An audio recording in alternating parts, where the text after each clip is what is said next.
At exactly 10 p.m. on August 23, 1944, Sergeant Bob Tompkins crouched low behind a thick hedgerow just outside Brest, France. Cold rain poured down in sheets, drumming against his helmet like distant machine gun fire.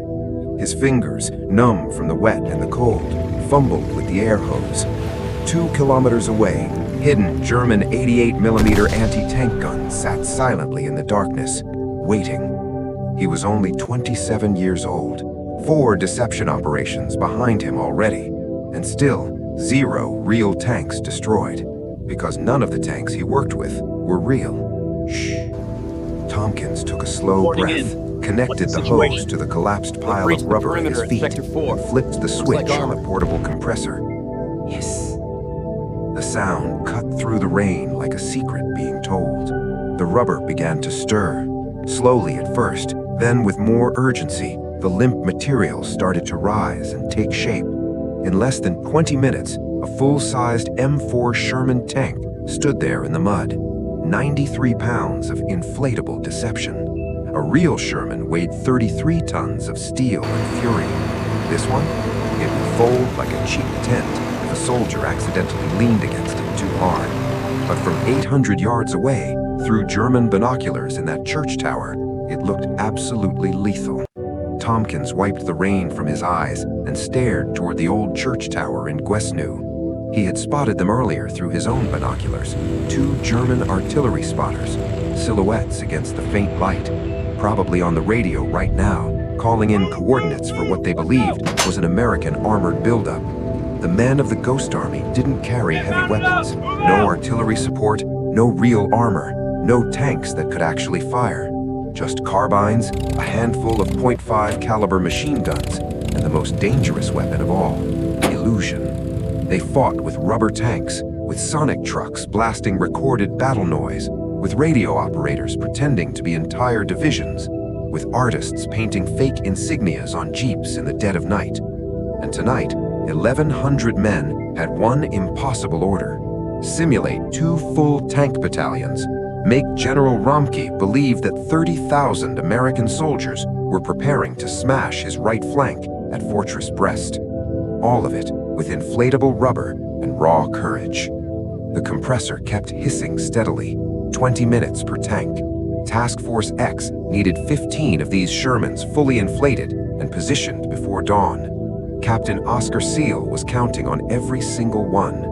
200 men simulating the entire 15th Tank Battalion, with only one real tank company from the 709th as their tiny anchor of truth.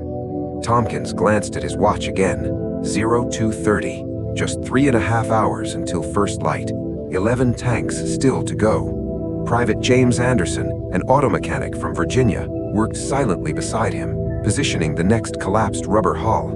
Anderson's job tonight was creating fake tank tracks with the bulldozer, making it look like dozens of real tanks had rolled through this muddy field. The pump jammed for a second. Tompkins cursed under his breath, cleared it, and started again.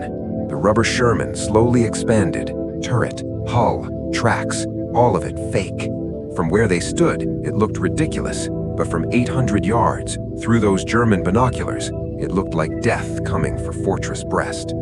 By 3 o'clock, they had 13 tanks inflated. Men worked in the pouring rain, stringing camouflage netting, scattering fake bedrolls, creating the impression that real crews were sleeping nearby. At 3:30, the sound truck finally arrived. Massive speakers ready to play vinyl recordings of tank engines rumbling, sergeants shouting orders, men laughing and cursing, loud enough for German listening posts to hear, but not so loud it sounded staged.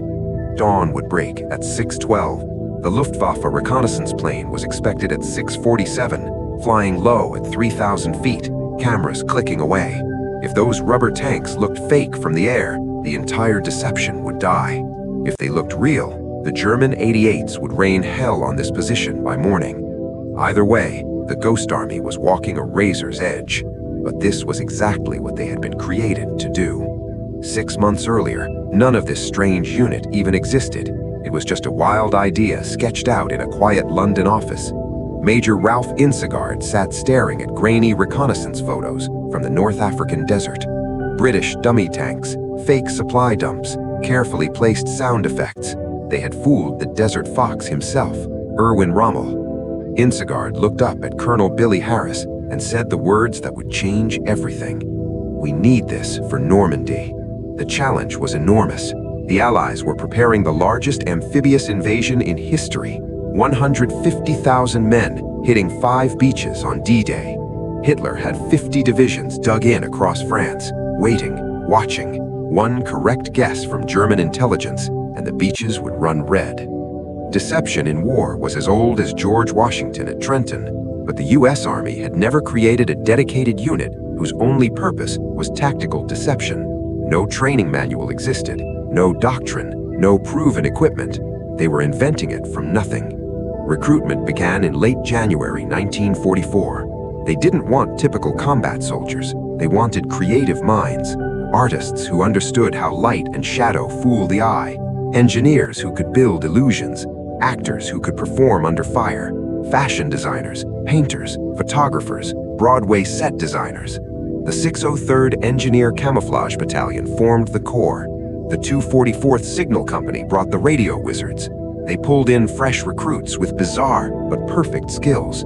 The average IQ across the 1,100 men, 119, higher than almost any other regular infantry division in the Army. West Point grads stood shoulder to shoulder with art school dropouts, and somehow they made magic.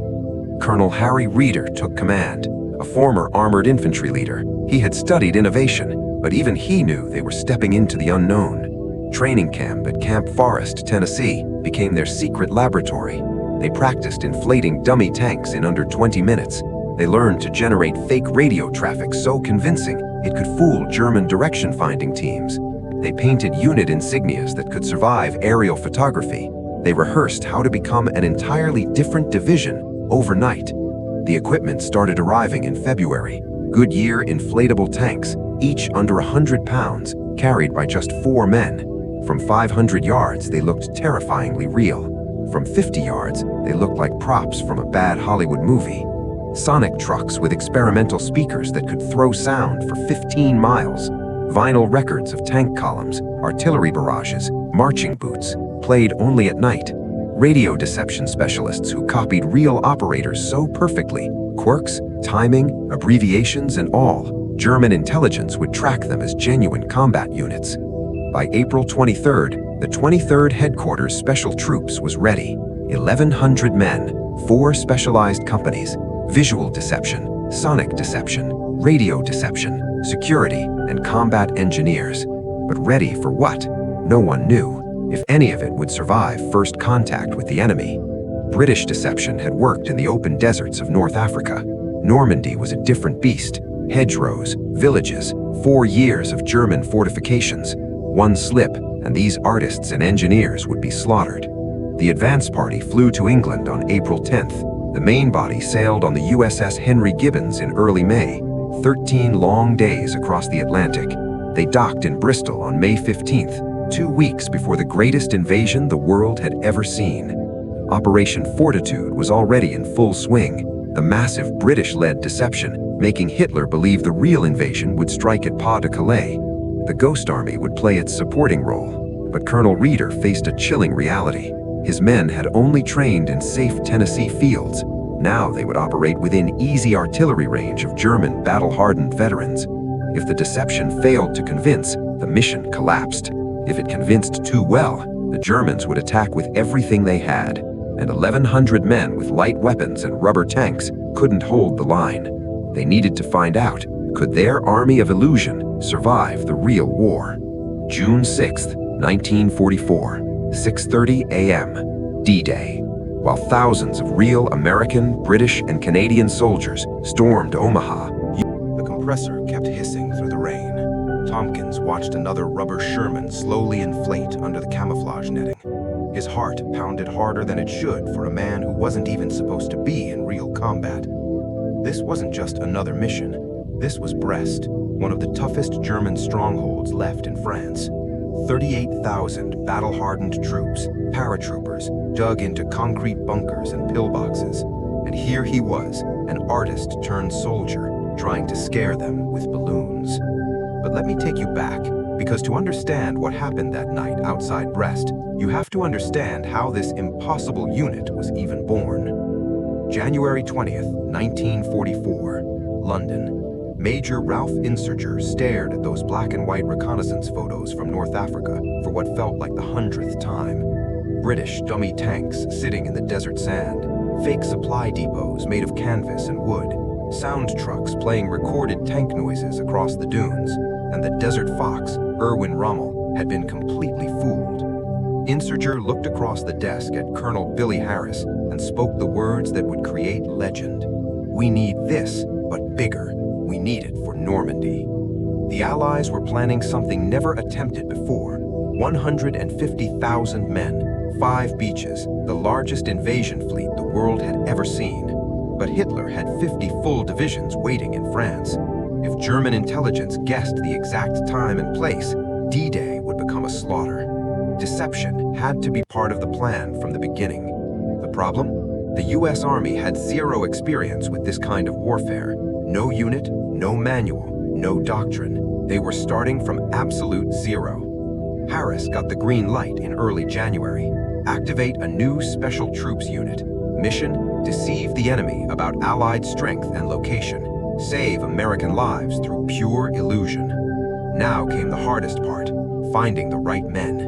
They didn't recruit fighters this time. They recruited thinkers, creators, liars with talent. The 603rd Engineer Camouflage Battalion became the visual heart of the unit.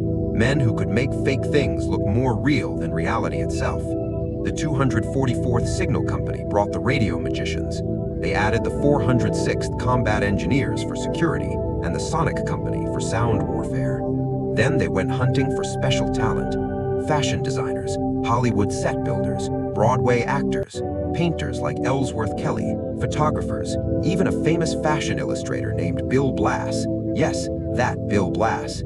The average IQ of the entire 1,100-man unit reached 119. These weren't average GIs. They were the kind of men who saw the world in shadows, angles, and perspective, perfect for fooling the enemy's eyes and ears.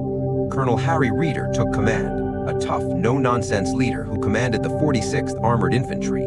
Even he admitted later, "We were making this up as we went along." Training at Camp Forest, Tennessee, became one of the strangest military experiments of the war. Men practiced inflating dummy tanks in under 20 minutes, in pitch darkness, in the rain. They learned exactly how to create fake tank tracks that looked like an entire armored battalion had passed through. Radio operators spent hours mimicking real division traffic, copying Operator Fist, the unique way each man tapped Morse code. Artists painted fake insignias that could fool photo interpreters at 10,000 feet.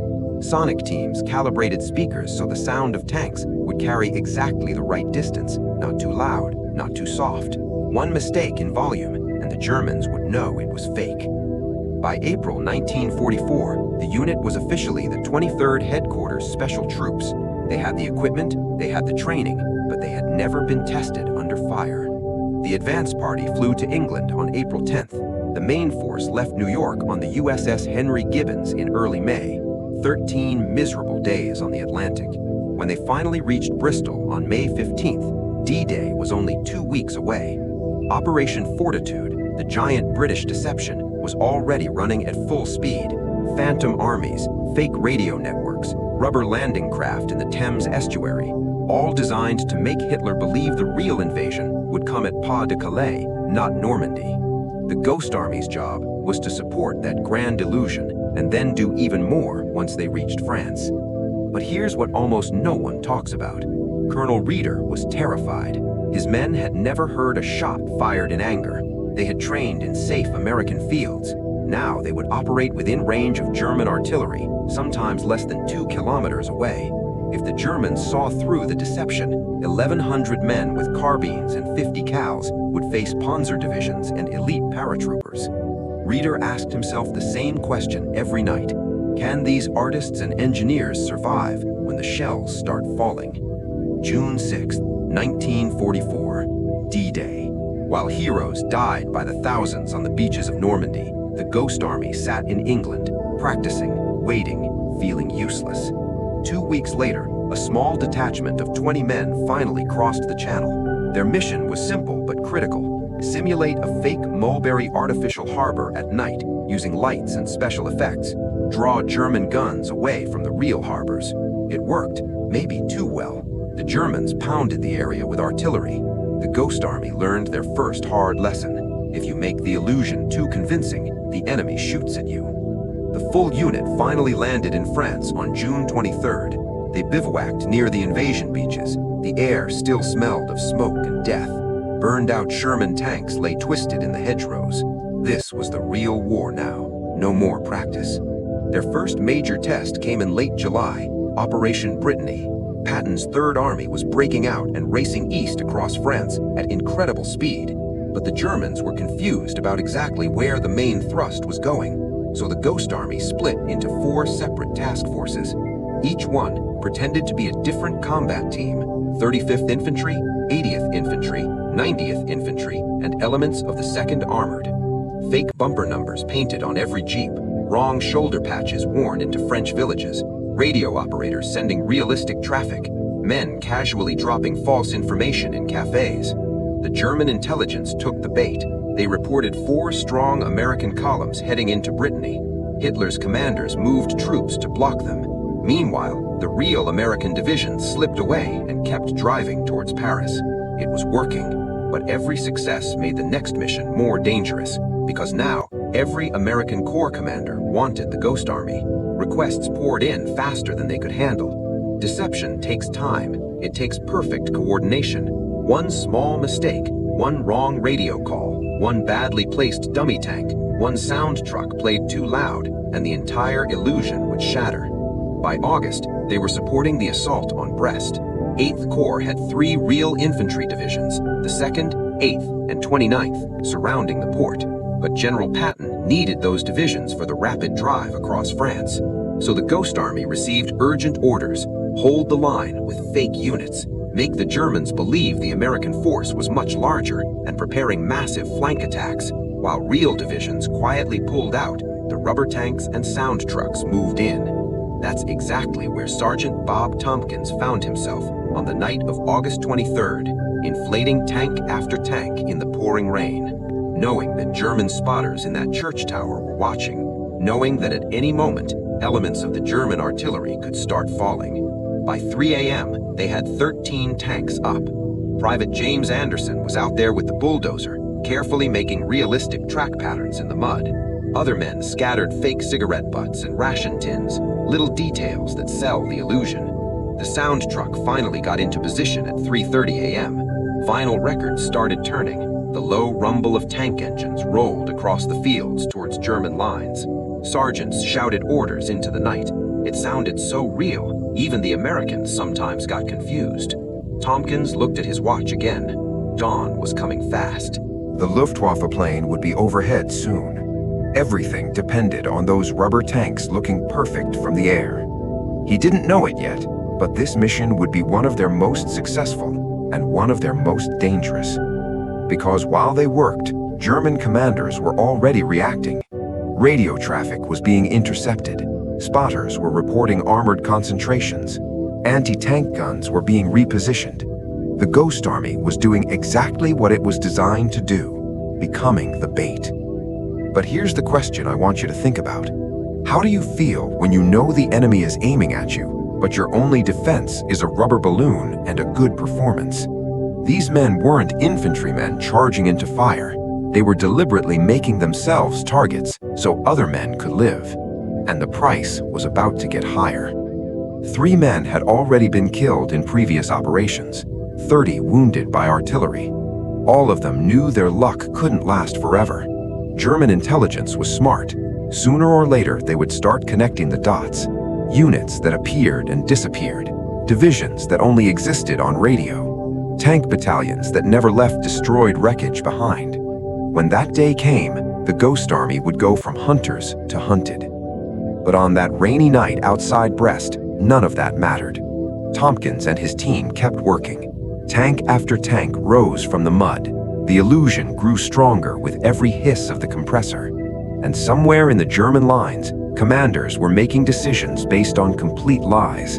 decisions that would save American lives and put these 1,100 artists and engineers directly in the crosshairs. The sky was beginning to lighten. The reconnaissance plane would be here any minute. This was the moment of truth. Would the Ghost Army's greatest weapon, creativity, hold up against the brutal reality of war? Or would the illusion finally crack? If you're feeling the tension right now, you're not alone. These men felt it every single night. Hit that like button if you want to honor their courage. Subscribe, because in part 3, we go even deeper. The full story of what happened at dawn, the terrifying days that followed, and how close they came to complete disaster at Brest. This story is about to get darker and even more incredible. I'll see you in part 3. Stay with me. These forgotten heroes deserve to have their story told.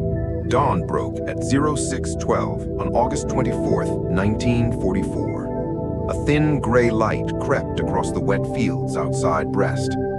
Sergeant Bob Tompkins stood back, hands on his hips, staring at the 15 inflatable Shermans, now fully positioned and camouflaged. They looked real, terrifyingly real. At 0647, the Luftwaffe reconnaissance plane appeared. A lone Focke-Wulf 190, flying at 3,000 feet, cameras clicking. It made 2 slow passes directly over their position. Tompkins and his men froze under the netting, barely breathing. One wrong shadow, one collapsed tank, one obvious seam in the rubber, and the game would be over. The plane finally banked away and disappeared into the clouds. For the next few hours, nothing. Just the sound of distant artillery and their own hearts pounding. Then, around noon, 8th Corps intercepted German radio traffic. The message was clear.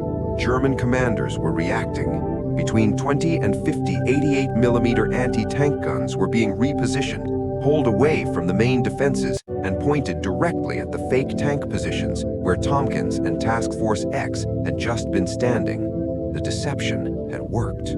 Rubber tanks, sound trucks, and pure theater had fooled battle-hardened German paratroopers. But now those guns were aimed at empty fields, and the Ghost Army had already vanished, deflated everything at 0400, packed up in the darkness, and slipped away before the real American attack began at 0600. That's how they operated. Create the illusion, make the enemy believe it, then disappear like ghosts before the trap closes. But Brest wasn't over, far from it. Let me pull back the curtain even further, because what these 1,100 men achieved in the weeks and months that followed is almost unbelievable. By late August 1944, the Ghost Army had already run 5 full deception operations, 0 catastrophic failures, 3 men killed, 48 wounded, almost all from random artillery. They were getting better, sharper, more confident. But confidence in this job was dangerous. Now the missions kept coming faster and riskier. After Brest came Operation Bettenberg in September. Patton's lines were dangerously thin near Metz. There was a critical gap between American units.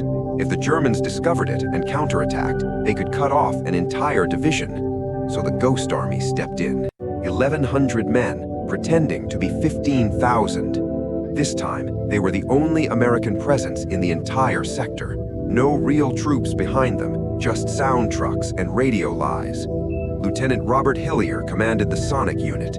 His trucks parked just behind the front line every night.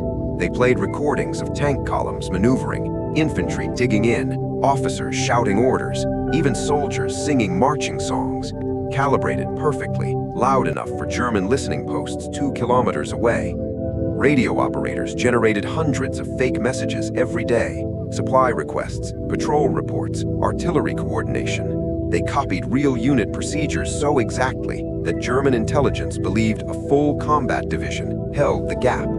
For 7 straight days, they held empty ground with nothing but noise and signals. German artillery fired harassment rounds into the sector, sporadic, searching. 3 more Ghost Army men were wounded by shrapnel. Still, the Germans never probed the line, never discovered the gap. Patton's real forces moved in safely. Another impossible win. But here's the twist almost no one knows. The psychological toll was crushing these men. Regular soldiers fought the enemy. The Ghost Army fought perception. They had to look dangerous enough to draw fire, but not so dangerous they got wiped out. They lived every day knowing they were bait. Private James Anderson wrote in his secret diary, "We're not soldiers anymore. We're targets with good acting skills." The closer they got to the front, the higher the stakes became. Then came December 1944, the Battle of the Bulge, Hitler's last desperate gamble. 250,000 German troops smashed through the Ardennes in a 50-mile front. American lines shattered, entire units surrounded, communications collapsed, chaos everywhere. The Ghost Army was in Luxembourg, 60 miles from the breakthrough, close enough to help, far enough to still be alive, for now. General Bradley had no reserves left, so he turned to the only unit that could create something out of nothing. Operation Kodak, a radio-only deception. No rubber tanks this time, no sound trucks, just pure invisible theater on the airwaves. The Ghost Army simulated 2 full divisions, the 75th Infantry and the 6th Armored. Radio operators worked from frozen trucks in fields. Temperatures dropped below zero, vacuum tubes cracked in the cold. Men transmitted with numb fingers, sending fake supply requests, movement orders, artillery coordination. They copied real unit procedures so exactly that German direction-finding teams triangulated their positions and believed every word. For 4 critical days of confusion gave Patton the time he needed to race north with his 3rd Army. On December 26th, the siege of Bastogne was broken. The 101st Airborne was saved. The German offensive began to stall. And the Ghost Army? They never fired a shot. They just talked on the radio and changed the course of the battle. Think about that for a second. 1,100 artists, engineers, and actors sitting in freezing trucks, lying through Morse code, while the real war exploded 30 miles away. No glory, no headlines, no medals on their chests, just silent, invisible work that saved thousands. After the Bulge, they kept going. Operation Flaxweiler, Operation Landenberg, each one more sophisticated. They were no longer amateurs. They had become masters of battlefield deception. Visual, sonic, radio, all working in perfect harmony. But every success carried a dark shadow. German intelligence wasn't stupid. They were starting to notice patterns. Units that appeared suddenly at night, divisions that generated massive radio traffic but never actually attacked, tank battalions that vanished without leaving any burned wreckage behind. The Ghost Army knew the clock was ticking. Sooner or later, the Germans would figure it out. And when they did, the hunters would become the hunted. The biggest test of all came in March 1945, Operation Viersen. The 9th Army was preparing to cross the Rhine River, the last major barrier before Germany's industrial heart. The real crossing would happen at Rheinberg. The Ghost Army was ordered to make the Germans believe it would happen 15 miles north at Viersen. This was their masterpiece, the largest single deception of the entire war. Over 600 inflatable vehicles, tanks, trucks, artillery pieces, tank destroyers, positioned in realistic formations where German observers could clearly see them. Sonic trucks played 24 hours a day, tank engines, construction noise, troop movements. Radio teams simulated 2 full corps headquarters, thousands of transmissions. They had just 4 days to set it all up. German artillery responded almost immediately. Heavy bombardment. 155mm shells rained down. 3 men wounded in the first hour. A radio truck was destroyed, but the operators grabbed backup equipment, moved positions, and kept transmitting. Luftwaffe planes flew over every 6 hours taking photos. The Germans were buying it completely. On March 23rd, the real crossing began at Rheinberg. German resistance was lighter than expected. Many defenders had been pulled north to face the massive threat at Viersen. The 9th Army crossed 20,000 men in 48 hours. General William Simpson sent a personal commendation. The Ghost Army had pulled it off again, but at a cost. 12 more men wounded, more equipment lost than any previous mission. They had operated under continuous artillery fire for 3 straight days. Exhaustion was total, yet they kept going because the war wasn't over yet. By late March 1945, they had completed 21 deception operations across France, Luxembourg, Belgium, and into Germany. They had fooled Hitler's intelligence services again and again. Military historians now estimate they saved between 15,000 and 30,000 American lives. 15 to 30,000, all because of rubber, paint, sound recordings, and incredible bravery. And almost no one knew they existed. Their records were classified immediately after the war. The men were sworn to secrecy. They couldn't even tell their wives what they really did. If anyone asked, they said they were just engineers. Bob Tompkins went home and hid his diary. James Anderson carried the silence for 70 years. The Ghost Army faded into history, forgotten for decades. But their story doesn't end there. The techniques they invented in 1944 and 1945, inflatable decoys, sonic warfare, electronic deception, are still used by modern armies today. They proved something profound. Sometimes the most powerful weapon in war isn't a bigger gun, it's a sharper mind. These weren't professional commandos. They were painters, designers, teachers, musicians, ordinary young men with extraordinary talent who answered the call in the strangest way possible. They risked their lives not by charging into battle, but by standing in the open, making themselves targets so others wouldn't have to. And they did it all in complete silence. The full story of their courage, their close calls, and the final days of the war is even more powerful. If this is hitting you as hard as it hits me, hit that like button right now. Let's make sure these men are never forgotten again. Subscribe and turn on notifications, because in Part 4, we go into the final operations, the closest they came to total disaster, and the heartbreaking silence they lived with for the rest of their lives. This story deserves to be heard. I'll see you in Part 4. Stay with me. The best and most emotional part is still coming. The shells were falling again. March 21, 1945. Operation Viersen, the Ghost Army's biggest performance yet. Colonel Harry Reeder stood in a makeshift command post, rain mixing with the smoke of distant explosions.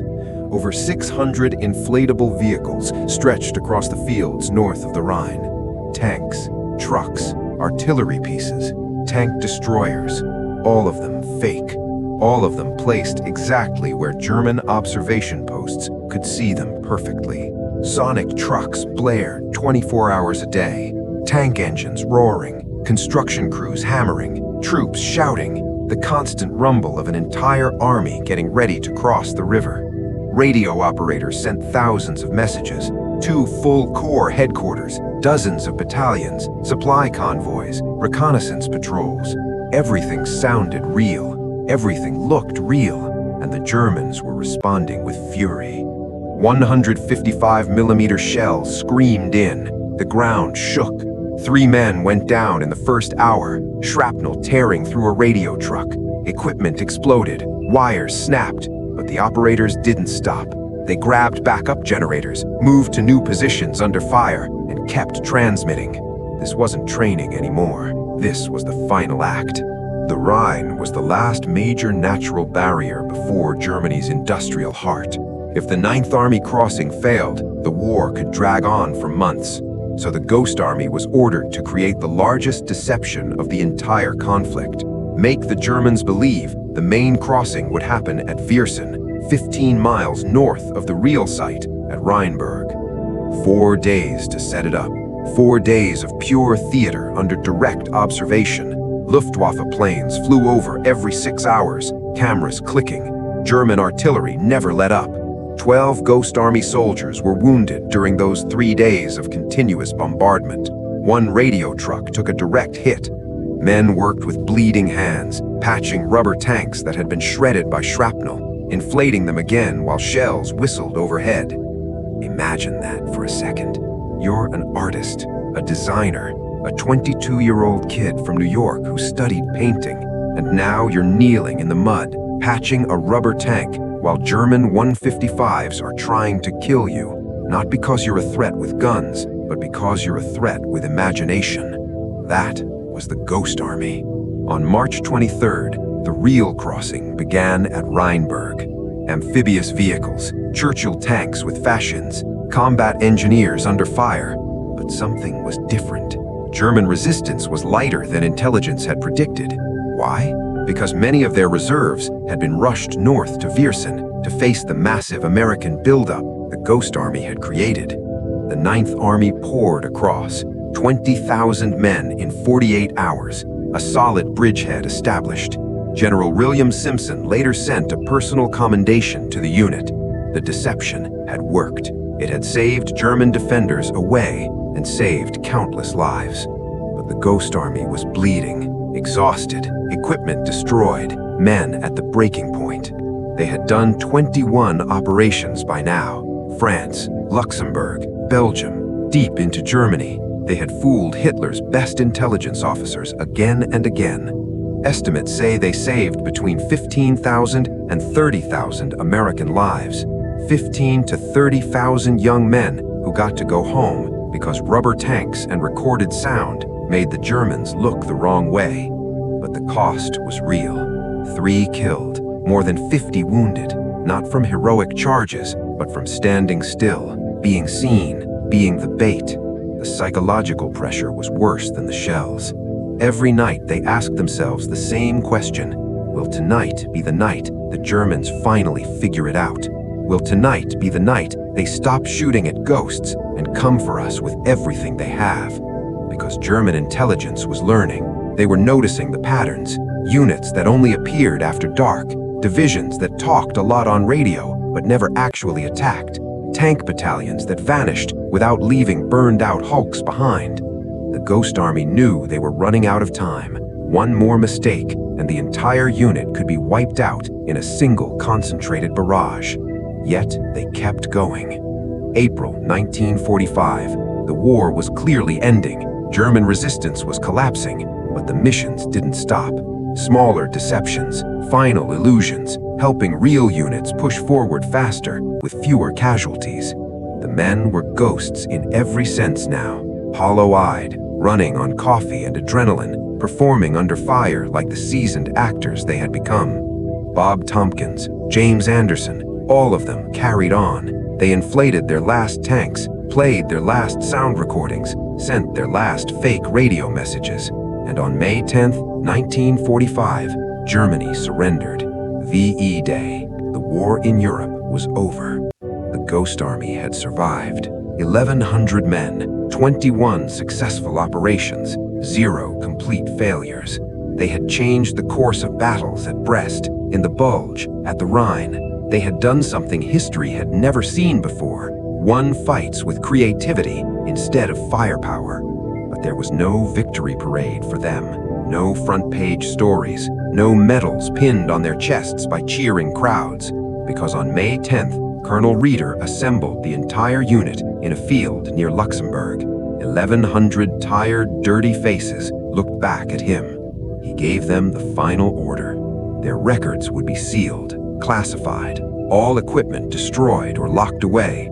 Every man would sign secrecy agreements. Violation meant court-martial. They could never speak about what they had done, not to wives, not to children, not even to other veterans. If anyone asked, they had served in regular engineering units, no more. The reason was simple and cold. The techniques they had invented, inflatable deception, sonic warfare, radio manipulation, were too valuable. The Army wanted to keep them secret for the next war. So these men, who had risked everything, went home carrying the heaviest burden of all: silence. Bob Tompkins returned to his family. He hid his diary in a box, never spoke a word about the rubber tanks or the nights under German guns. James Anderson, the Virginia mechanic who bulldozed fake tracks in the mud at Brest, carried the secret for 70 years. Bill Blass went back to fashion design. Ellsworth Kelly returned to painting. So many others went back to brushes, cameras, and quiet lives, while inside, they held one of the most extraordinary war stories ever told. They sat at veteran reunions listening to others talk about tank battles and beach assaults, and they said nothing. Can you imagine that? Saving thousands of lives, changing the outcome of the war, and then being forced to pretend it never happened. For 50 years. The silence lasted until 1996, when the Pentagon finally declassified the records. Researchers were stunned by what they found. Filmmaker Rick Beyer discovered the story, tracked down the surviving veterans, and released a powerful PBS documentary in 2013. Finally, the Ghost Army began to emerge from the shadows. But by then, most of the 1,100 men were already gone. They had carried their secret to the grave. In 2024, 79 years after the war, Congress finally awarded the entire Ghost Army the Congressional Gold Medal, the highest civilian honor. Only 3 surviving veterans, all over 95, were there to receive it. Seymour Nussenbaum, John Christman, Bernard Bluestein. Senator Ed Markey said it best: these soldiers were not only men of muscle, they were men of the mind. Most of the others never lived to see that day. They never received public recognition, never heard the applause they deserved. They simply did their impossible job in complete silence and faded away. But their legacy didn't die. The inflatable decoys, the sonic deception, the electronic warfare techniques used today by modern armies all trace their roots back to those 1,100 artists and engineers in 1944. They proved that sometimes the most powerful weapon isn't louder or bigger, it's smarter, it's creative, it's brave in the quietest, most dangerous way possible. The tension in their story never really ended for them. Even after the guns fell silent, they carried the war inside. The fear of being discovered, the weight of the lives they saved, the loneliness of a secret too big to share. This is why their story hits so hard. They didn't just fight the war, they rewrote how it could be fought, and they paid for it with their silence. If you've stayed with me through all 4 parts, I want you to do something right now. Hit that like button hard. Not for me, for them. Let the algorithm carry this story further so more people finally learn what the Ghost Army did. Subscribe and turn on notifications, because Part 5 is the emotional conclusion. We'll talk about the very last mysteries, the final numbers, what one surviving veteran said before he passed, and the one remaining inflatable Sherman tank that still stands as a silent witness. This story deserves to live forever. I'll see you in the final part. The guns finally fell silent on May 8th, 1945. The day. Europe was free. But for the men of the Ghost Army, the war wasn't really over. Not yet. Colonel Harry Reeder gathered all 1,100 of them one last time in a muddy field near Luxembourg on May 10th. The same men who had inflated rubber tanks in the rain, who had played tank sounds while German shells fell, who had lied over the radio to save thousands of real soldiers. They stood there, exhausted, proud, and utterly drained. Reeder looked at them and gave the final, hardest order of the entire campaign. Your work here is classified, all records sealed, all equipment will be destroyed or locked away. You will sign secrecy agreements today. Violation means court-martial. You will never speak of what you did here, not to your wives, not to your children, not to anyone. 1,100 men signed those papers in silence. The greatest deception unit in American military history was ordered to disappear, even from their own history books. The reason was simple. The tools they had invented, inflatable armies, sonic warfare, radio ghosts, were considered too powerful to let the world know about. The Army wanted them ready for the next war. So these artists, engineers, actors, and dreamers went home carrying the biggest secret of their lives.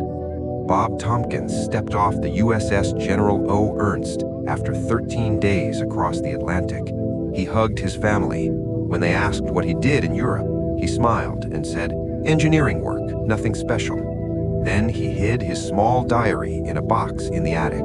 Sketches of rubber tanks, notes about German observation posts, memories he was never supposed to keep. James Anderson, the Virginia mechanic who spent nights bulldozing fake tank tracks outside Brest, returned to civilian life. For 70 years, he never told a soul. Bill Blass went back to New York and built a fashion empire. Ellsworth Kelly returned to Paris and became one of the most important painters of his generation. Photographers, set designers, radio operators, they all went back to quiet lives.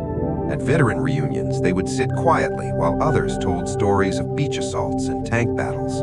They smiled, nodded, and said nothing. The silence lasted 50 years. In 1996, the Pentagon finally declassified the Ghost Army files. Historians opened the boxes and couldn't believe what they read. 21 deception operations, 15 to 30,000 American lives estimated saved, 3 men killed, over 50 wounded, 0 missions completely exposed. Filmmaker Rick Beyer tracked down the remaining veterans. He interviewed them, captured their stories, and in 2013 released the powerful PBS documentary, The Ghost Army. For the first time, the world began to learn the truth. But by then, most of the 1,100 were already gone. They had carried their secret to the grave. In 2024, nearly 80 years after the war ended, Congress finally awarded the entire Ghost Army the Congressional Gold Medal. Only 3 survivors were still alive to attend the ceremony, all over 95 years old. Seymour Nussenbaum, John Christman, and Bernard Bluestein. They sat in the chamber, frail but proud, while the nation finally said thank you. Senator Ed Markey spoke words that still give me chills. These soldiers were not only men of muscle, they were men of the mind. Most of the others never heard those words. They never got the parade, never got the public recognition, never got to tell their grandchildren what they really did. They simply did one of the most extraordinary things in military history, and then stayed quiet for the rest of their lives. Today, if you walk through the National World War II Museum in New Orleans, you can see the last surviving piece of their arsenal, one original inflatable Sherman tank, 93 pounds of rubber and air. It sits there now, silent, but once it helped win a war. Bob Tompkins passed away in 2003. Years later, his daughter found that hidden diary while cleaning out the house. She opened it and discovered a whole secret life her father had never spoken about. James Anderson lived until 2018. In one of his final interviews, he said something I'll never forget. The strangest part wasn't the danger, it was the silence. Carrying a secret that big for 70 years, that was the hardest thing. The Ghost Army proved something fundamental about courage. Sometimes the bravest thing a soldier can do is stand in the open and be seen, knowing you have nothing but illusion to protect you. They fought without firing a shot. They deceived without ever lying to their own side. They saved thousands of lives by risking their own in complete silence. Their techniques live on today. Modern armies still use inflatable decoys, electronic deception, and sonic warfare. All of it traces back to those 1,100 creative young men in 1944 who were told to go to war with rubber and paint and sound, and they won. So the next time you hear someone say that artists and thinkers don't win wars, tell them about the Ghost Army. Tell them about the rubber tanks that fooled Hitler's best generals. Tell them about the painters who saved more lives than many infantry divisions. Tell them about 1,100 men who became ghosts so others could live. This is one of the most incredible true stories of World War II, and now you know it. If this story touched you, if it made you feel something, hit that like button, not for the views, but to help these men finally get the recognition they earned so long ago. Subscribe and turn on the bell, because we're going to keep telling these forgotten stories every week. Real heroes, real courage, real history. Drop a comment below and tell me, did anyone in your family serve in World War II? What branch? What theater? If you're a veteran yourself from any era, thank you. We see you. We remember you. And to the Ghost Army, wherever you are now, thank you for fighting with creativity when the world needed it most. Your silence is over. Your story will never disappear again. This is WW2 Untold America signing off. We'll see you in the next forgotten story. Until then, stay curious and never underestimate the power of a good illusion. The Ghost Army, they didn't just win battles, they changed how wars are fought. And they did it all without ever making a sound.